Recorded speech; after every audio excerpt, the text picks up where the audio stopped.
joined this morning by Marc Hochstein, editor of the American Banker magazine. That was an interesting conference that we just attended. It was a little bit of a different crowd than I think I was expecting. There was a lot of minor there. There was a lot of venture capital there that we saw. There was a lot of regulatory institutions there. It seems like there are some changes that are kind of coming to Bitcoin just because these people are taking an interest and these particular types of groups are getting involved. I'm kind of curious for your take. What did you think of the conference? I got a lot out of it. I was sort of impressed at the eclectic mix of the crowd. You had your exchange operators, you had your entrepreneurs, you had your VCs, but you had a few people that I know going way back from American Banker, banking lawyers, compliance people, people who have been in the payment, in the mainstream payments industry for a while.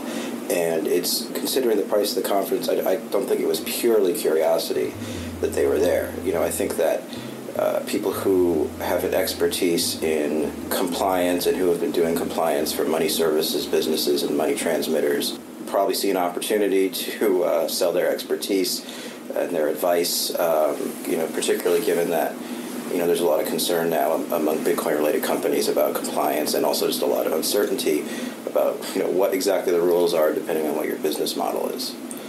And of course, the most interesting thing I noticed as I was leaving at the cocktail hour, there was someone from the FBI there, and he had a big name tag. I didn't catch his name, but it said FBI Special Agent.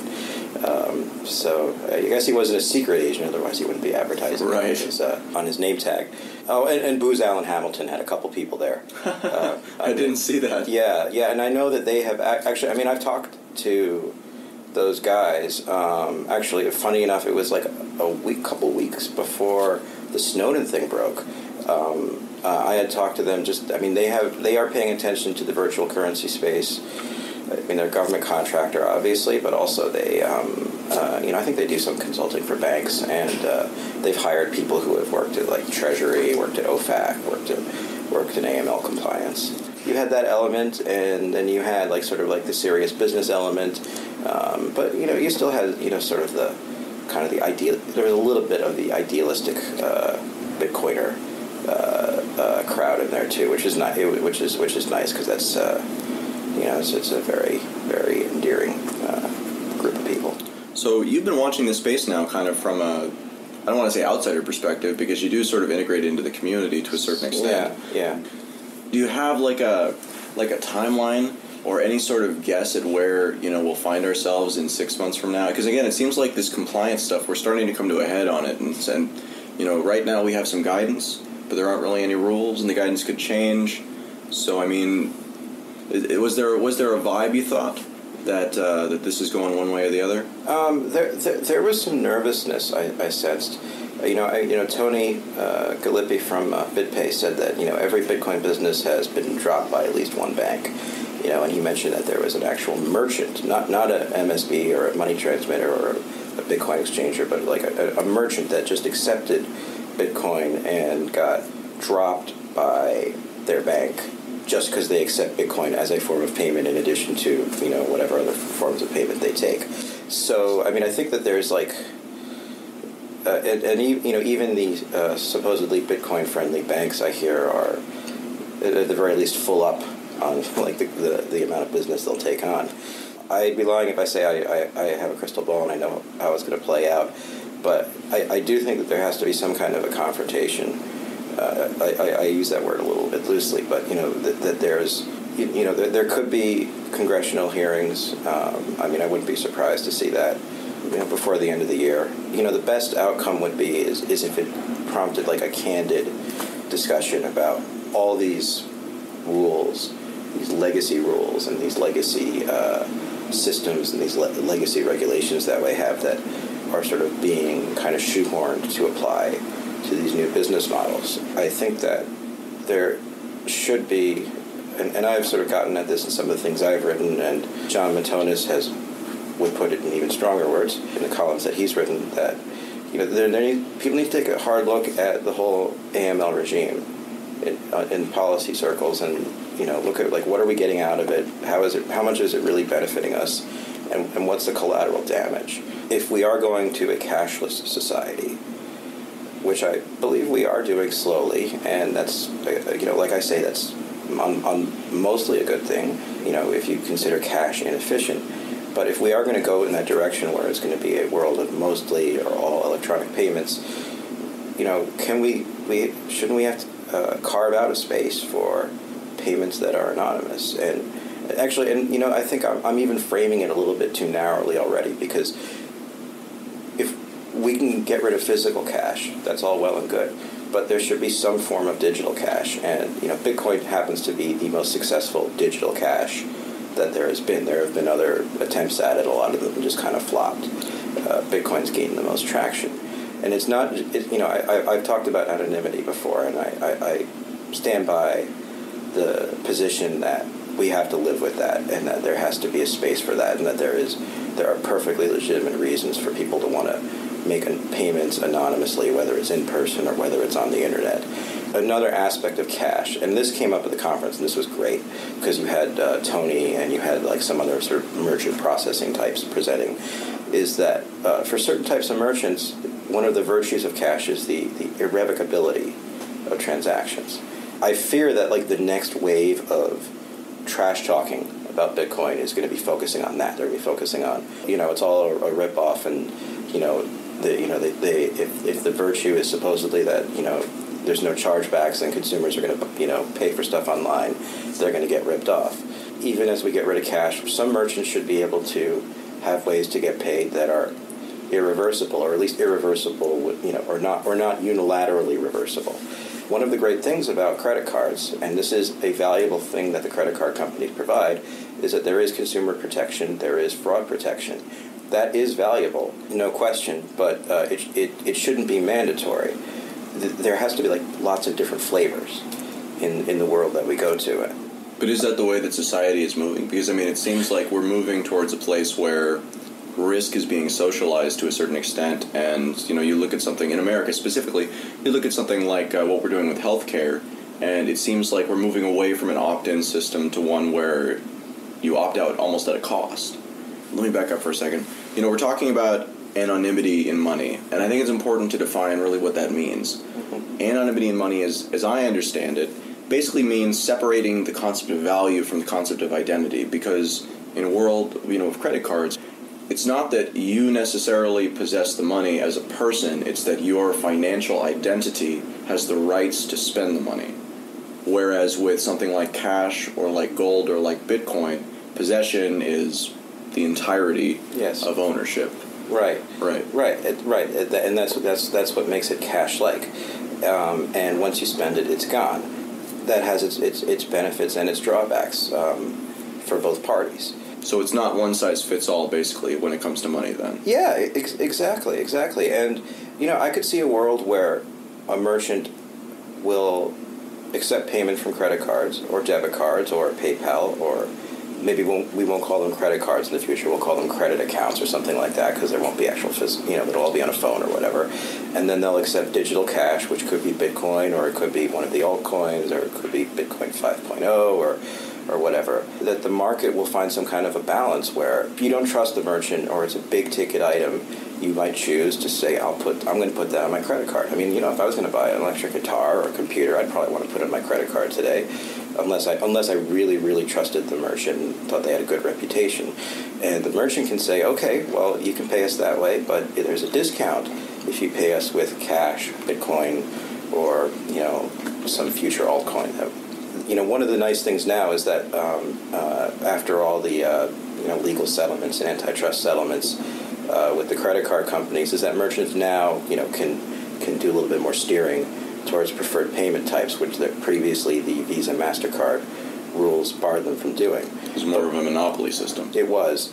Now it would be nice if, instead of having to work that out in the courts and having to pay lawyers and have congressional hearings and all this stuff, it would be nice if the market could force that to happen as opposed to bludgeoning it. But that's happened. So merchants merchants now, what they're allowed to do now is surcharge for credit cards, which is almost the same thing as saying a discount for cash. It's almost semantic.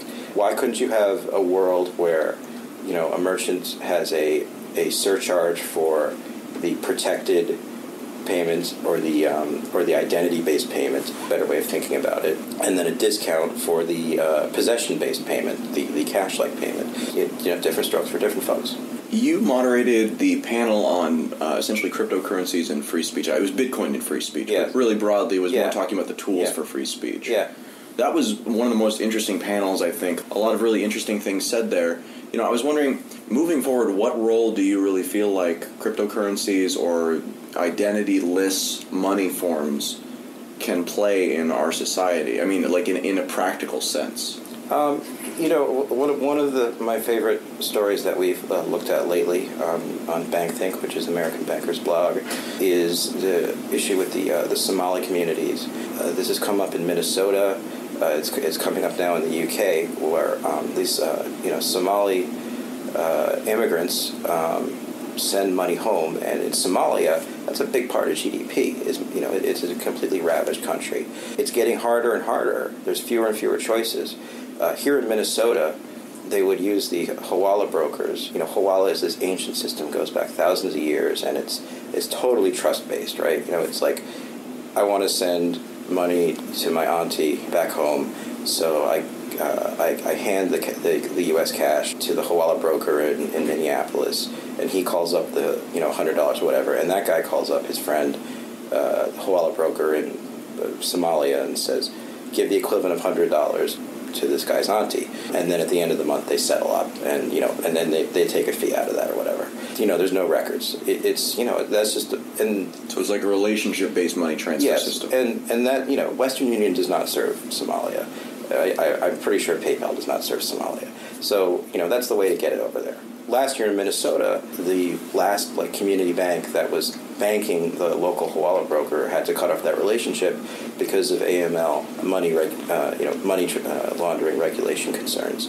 And there was a big uproar, and then there was people were pressuring U.S. Bancorp, Wells Fargo, which are the two biggest banks in that market. The individuals were saying, we as consumers are going to pull our deposit accounts unless you start servicing money transfers to Somalia. And that put them in a bind because it's, from the bank's perspective, it's a big risk for them to be in any way involved with facilitating money transfers to a country like that, because if it turns out that somewhere along the food chain someone sent money and it ended up in some terrorist or suspected terrorist account, they're going to get a big fine, and they don't want to they don't want to touch it.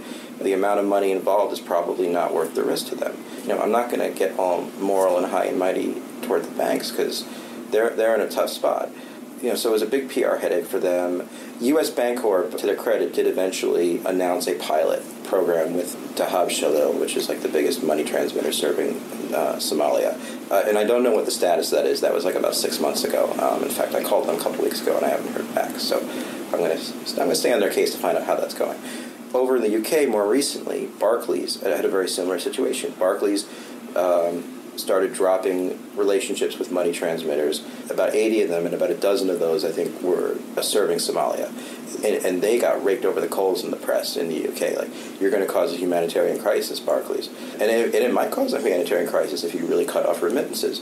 But again, Barclays looked at what happened to HSBC.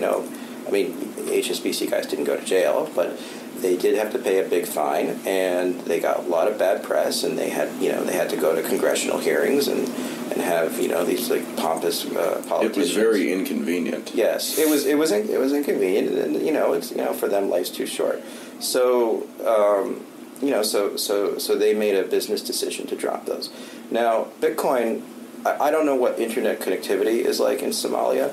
But if you have an internet connection, that's pretty much all you need to get a Bitcoin from point A to point B. So the only other thing you would need is just someone to be willing to pay for Bitcoin in whatever the local currency is.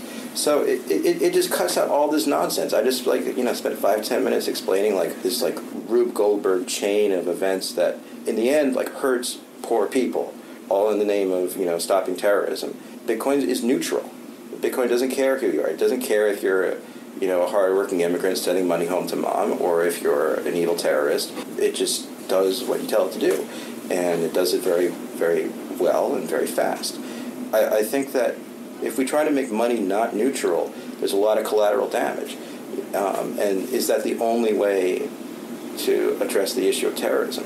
I think I'd like to dig a little bit into this one-size-fits-all kind of world that we're starting to live in. It's sort of strange, because on the one hand you have all sorts of technologies that enable people to get exactly what they want at the exact, the exact specifications. You've got things like 3D printing that are continuing to expand that further play on that meme. And yet you look at the way that rules are made and the way that people's lives essentially are governed. And it seems increasingly we're moving towards one-size-fits-all solutions that wind up not really fitting many people at all. So, I mean, in a global world, this is a problem that Bitcoin runs into, because a microtransaction in the Western world is a large transaction in many parts of the underdeveloped world, the third world. I don't know what the nice way to say that is. The emerging markets. Emerging markets, there you go. Some of them aren't quite emerging, but... Yeah, but they will eventually. Yeah. So many things are changing to make it so that it doesn't need to be that way, but I don't understand why it seems like more and more with regulation we're finding ourselves in that situation. I think a lot of it is just that the regulations are outdated and they're trying to be applied to new things that don't quite map to the old categories. And you see this outside of Bitcoin too. I mean, money transmitter licenses, it's not just Bitcoin businesses that this is a problem for. I mentioned last time, the sad story of Aaron Greenspan and Face Cash. I read a law professor article that came out very recently talking about these state money transmitter laws, and some of them define money transmission so broadly, this guy writes, that they could apply to bike messengers or app stores. And these are laws that were meant to regulate Western, and I'm not talking about AML here, I'm talking about state money transmitter laws. They're originally designed to regulate businesses like Western Union from a consumer protection standpoint. So you give the money transmitter your money, making sure that it actually gets to the place it's supposed to get to, that you don't get ripped off. But they're being applied to businesses where there really isn't that much risk to the consumer. Like businesses that basically act as an agent for the payee are having to get this licensing, and this guy argues quite persuasively, I think, that you got to take a hard look at those laws and look at, is there really risk of harm to the consumer? Because if there isn't, if the business is accepting payment on behalf of a merchant, even if that intermediary doesn't pay the merchant, there's no risk to the consumer. Why do you have to make them pay these fees and add all these compliance costs? Because it's discouraging startups, it's discouraging innovation, it's creating higher barriers to entry. Protects incumbents, which is nice if you're an incumbent. It's good work if you can get it. Yeah, exactly. But it's not necessarily good for innovation and competition and all these things that we supposedly believe in as a free market liberal society. Bitcoin might help force the issue. In some ways, a cause for optimism would be that now that there's a big debate about surveillance broadly, all these revelations keep coming about what the NSA is up to, that people are questioning the third-party doctrine, the whole doctrine that, if you have records stored with a third party, you have no, expectation of privacy, which has been around forever in banking. I mean, Bank Secrecy Act, which I think is 1980 or earlier. The Supreme Court ruled long ago in a banking case that if you have no expectation of privacy, for records stored with a third party with a bank. So that's where it all got started. It seems like a long shot to say that we'll reevaluate this in light of the Snowden revelations or whatever. But, the Amash Amendment was only narrowly defeated, which I think surprised everyone, surprised the people who were for it, surprised the people who were against it. The administration had to scramble the jets to defeat that.